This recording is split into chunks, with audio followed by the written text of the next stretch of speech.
He was not supposed to be the one who said it. Of all the cardinals alive in the church today, the one least expected to warn rebels about the dangers of breaking with Rome, the one with the most reasons, the most scars, and the most personal grief to justify walking away from institutional obedience, is Cardinal Joseph Zen, Bishop Emeritus of Hong Kong, a man who has been arrested, tried in court, watched the Vatican he loves sign agreements he considers a betrayal of his people. And yet, in March 2026, it was this 94-year-old cardinal, worn down by decades of resistance and yet undefeated, who sat down and wrote the words that may define the most dangerous ecclesiastical crisis of our generation. Schism, he wrote, must be avoided with every available effort, because it will cause lasting damage in the church.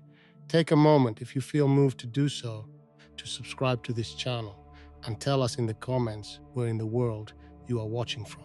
Stories like this one depend on a community of faithful who still believe the truth deserves to be told, even when telling it is uncomfortable now.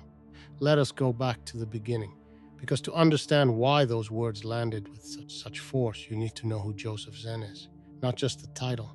The man behind the red. He was born on the 13th of January 1932 in Shanghai, China. The city was already trembling. Japan was pressing in from the north. The nationalist government was crumbling at the edges. The old world of imperial China was long gone, and something harder and colder was coming. The Catholic Church in China was about to enter one of the longest and most brutal periods of persecution it had ever known. Young Joseph grew up in the margins of all of that. He attended a Catholic school in Hong Kong associated with the Salesians of Don Bosco, the order founded in 1859 by a Piedmontese priest named John Bosco, built around the radical idea that the poorest and most forgotten boys deserved not only bread but an education and a vocation and a path toward God. It was a fitting formation for the man Zen would become. The Salesians believed that the overlooked mattered, that children who had nothing were worth everything. That presence, physical, patient, personal presence, was itself a form of prophecy. In 1948, he entered the Salesian novitiate in Hong Kong. He was ordained to the priesthood on February 11, 1961. He studied at the Salesian Pontifical University in Rome, a licentiate in theology, a doctorate in philosophy.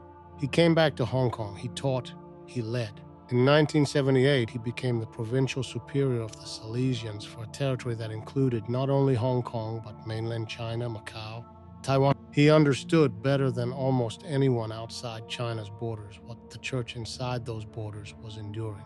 He resigned that post in 1983 and continued teaching. And then in 2002, Pope John Paul II appointed him Bishop of Hong Kong. In 2006, Pope Benedict XVI elevated him to the College of Cardinals. He was 74 years old when the red hat came. But the title was never the point. The point was always the underground. Because while Rome was signing documents and hosting diplomatic receptions, Zen was doing something else. He was bearing witness. In the decades since Mao's revolution had driven the Catholic Church in China underground, two separate Catholic communities had formed.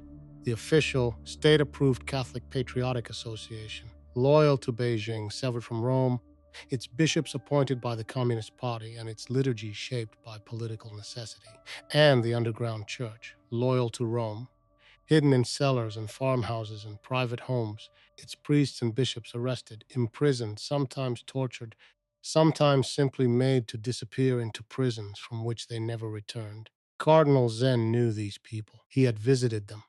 He had prayed with them. He had listened to their confessions, broken bread with them, baptized their children. He had carried their stories out of China when no one else would. He was their voice in a world that was not listening. And then in 2018, the Vatican negotiated a deal with Beijing. The Provisional Sino-Vatican Agreement of 2018 was presented as a diplomatic breakthrough, historic step toward normalizing relations between the Holy See and the People's Republic of China.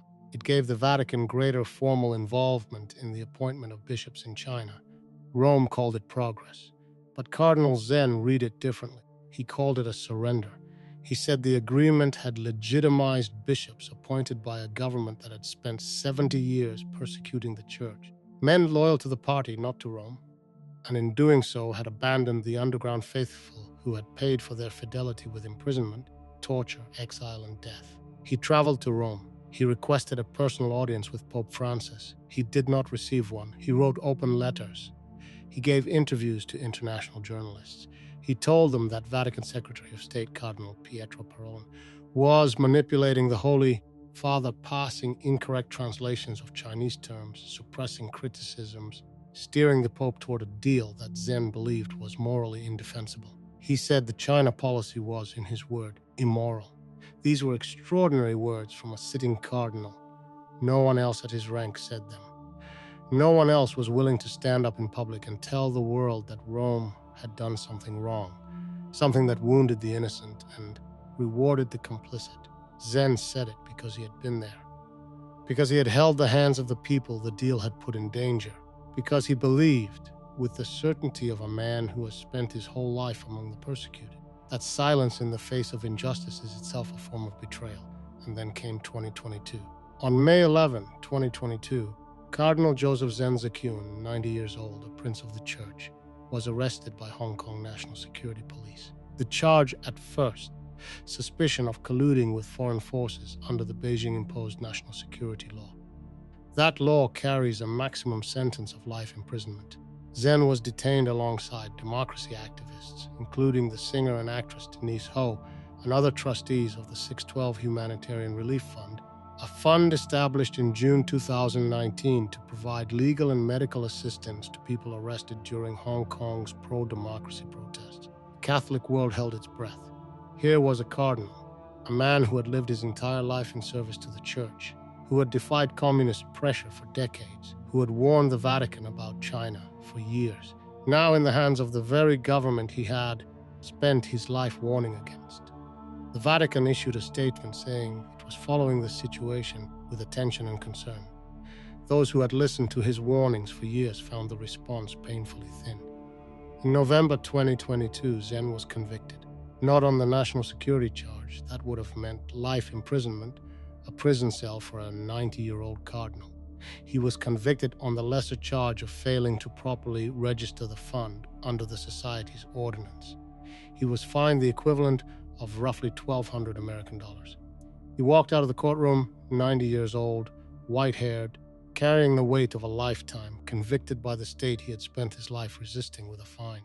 He walked out unbroken.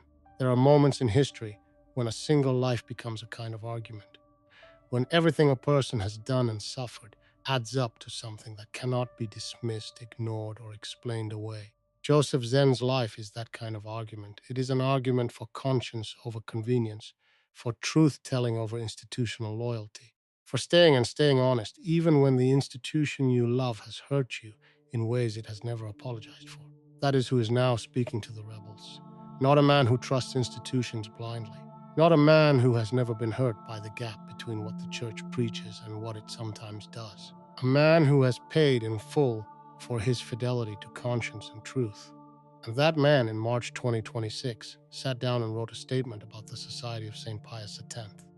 And what he wrote was not what the rebels wanted to hear, but it was not entirely what Rome wanted to hear either.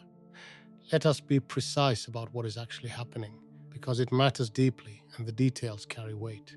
The Society of St. Pius X, the SPX, was founded by Archbishop Marcel Lefebvre in 1970 in the aftermath of the Second Vatican Council.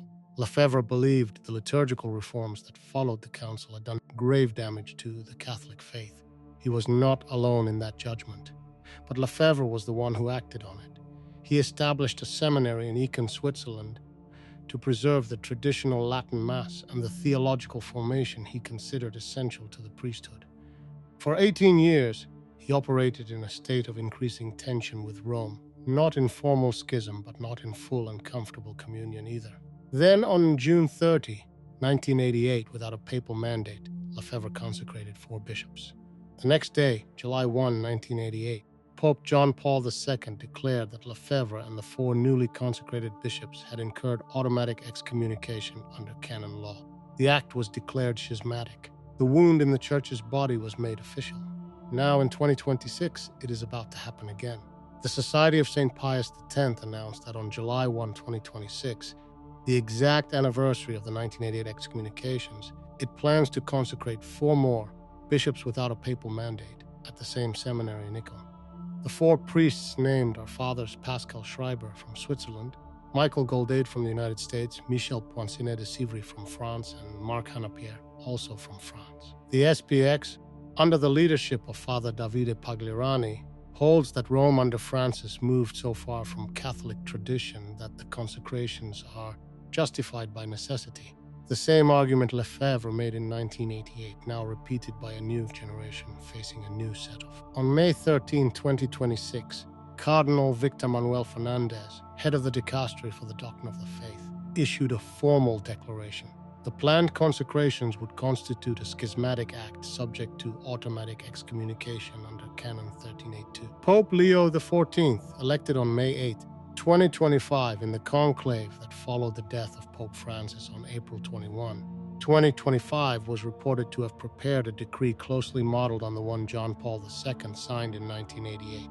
The machinery of canonical consequence was in motion, the date was fixed, the names were known, and the Church stood at the edge of a rupture it had hoped for decades to avoid. Most conservative cardinals who weighed in on the crisis said essentially the same thing. The SSPX must not proceed. The excommunications would be real, the damage would be permanent, the door to reconciliation would not close forever, but it would become much harder to reopen. Cardinal Zen said something more complicated, and in the end more honest. His statement, dated March 6, 2026, was written in Italian and published on his personal social media account. It was titled simply The Case of the SPX. He used scripture to frame the crisis, reaching into the book of Genesis, chapter 37, the ancient story of Joseph and his brothers. In his reading, the SPX was Joseph, the favored son, the one with the coat of many colors, the one who saw visions and was therefore resented by his brothers, sold into Egypt, cast out from the family he loved. Cardinal Fernandez and the Dicastery were the brothers, the ones who acted from jealousy and institutional protectiveness, who could not bear the visions of the one who reminded them of a tradition they had grown uncomfortable with. And Pope Leo XIV was Reuben, the brother who had objected to killing Joseph, who wanted to rescue him, who went back to the pit to find him already gone. It was a remarkable framing. It did not condemn the SSPX. It located them within a biblical drama of injustice, of sibling betrayal, of suffering that would eventually be redeemed, but not before great damage had been done. And it expressed genuine, personal hope in Pope Leo XIV, describing him as a listening father, a man who Zen wrote, understands and who would make his children understand that certain things perpetrated in the name of the so-called spirit of the council, but contrary to the Church's tradition, are not truly of the council. But within that compassionate, scripturally layered statement, Zen also said the thing that needed to be said. Schism, he wrote, must be avoided with every available effort, because it will cause lasting damage in the Church. These are not the words of a man who trusts Rome automatically. These are the words of a man who has seen with his own eyes and in his own body what happens when the community of faith tears apart. He watched the underground church in China fracture under state pressure, some priests accepting the state church, others refusing, families divided, communities broken, the sacraments themselves becoming political. He watched what it costs when loyalty to different masters pulls the faithful in opposite directions. He knows at 94 that schism does not look like a clean and surgical break. It looks like a wound that festers across generations. Children baptized in communities that cannot recognize each other's sacraments. Priests who cannot stand at the same altar. Faithful who die having never fully reconciled with the church that formed them. Lasting damage. That was the phrase. Not canonical inconvenience, lasting damage. He also said something the SSPX and their supporters needed to hear separately, something that made his statement impossible to dismiss as simply a curial talking point handed to an old man. He asked the question openly, as he has always asked questions. How can we force someone to follow teachings that evidently contradict the holy tradition of the Church? He acknowledged the legitimacy of conscience. He gave the SPX that much. He did not pretend the crisis had no legitimate roots, that the wounds in the liturgy and the theology were invented, that men of faith had not suffered under changes they believed were harmful. He was willing to say in public to the world that the SSPX had been treated badly, that their concerns were real, that the spirit of the council had been invoked to justify things the actual documents of the council never authorized. And then he still said, "Do not cross this line." There is a kind of moral authority that comes only from suffering. Joseph Zen has it. He earned it not in Rome's marble corridors, but in Hong Kong's courtrooms and in the living rooms of persecuted Christians in southern China. When a man who has every reason to say the institution failed him, and who would be believed if he said it, says nonetheless that the institution must not be broken, that unity, however bruised and betrayed, still matters enough to sacrifice for, that carries a different weight than any official statement from the dicastery. The SSPX did not respond publicly to his statement. They have not announced any change in their plans. What does any of this mean for the faithful who are watching, who love the church and have watched these decades of crisis with a grief that does not have a simple name? It means the line between conscience and schism is real, and it is agonizing to stand near it. It means faithful Catholics have always faced moments when the institutions seem to have gone wrong, when the men in authority seem to be choosing convenience over truth, when the voices of the suffering went unheard in the marble buildings. Cardinal Zen is the living proof that you can hold all of that grief, every betrayal, every disappointment, every arrest, and still say, "We do not save the church by breaking it." He is also the proof that the church has never been only its institutions. It is also its martyrs, its convicts, its 94-year-old bishops writing in Italian on social media at midnight because no one in power will listen. And the truth still needs to be said. The church has always survived because somewhere in every generation of crisis, someone who had every reason to give up chose to stay and speak and hold the body together. What Pope Leo XIV does next, whether he reaches personally to the SSPX as Reuben reaches for Joseph, whether he acknowledges what was done wrong and opens a door before July 1st makes reconciliation infinitely harder, that question is still unresolved as of today. The decree is prepared, the date is set. The 4 priests in Icon are still listed for consecration. The anniversary of the 1988 wound approaches, and a 94-year-old cardinal in Hong Kong, who has outlasted governments and prison charges and institutional betrayals too numerous to count, has said the one thing that might matter more than any curial document. Do not do this, not because Rome is always right, not because your suffering was not real, but because what you are about to cause will still be felt when you are gone, when every man now fighting in this crisis is gone, when the church that endures beyond all of us is still trying to heal. The question now is whether anyone is truly listening. If this story touched something deep in your faith, if you believe these voices deserve to be heard, that the truth of what the church is living through deserves to be told honestly, share this video with someone who is praying for the church right now and leave us a comment. Tell us where you're watching from. The world is larger than the walls of any institution, and so is the community of those who still believe the truth is worth speaking.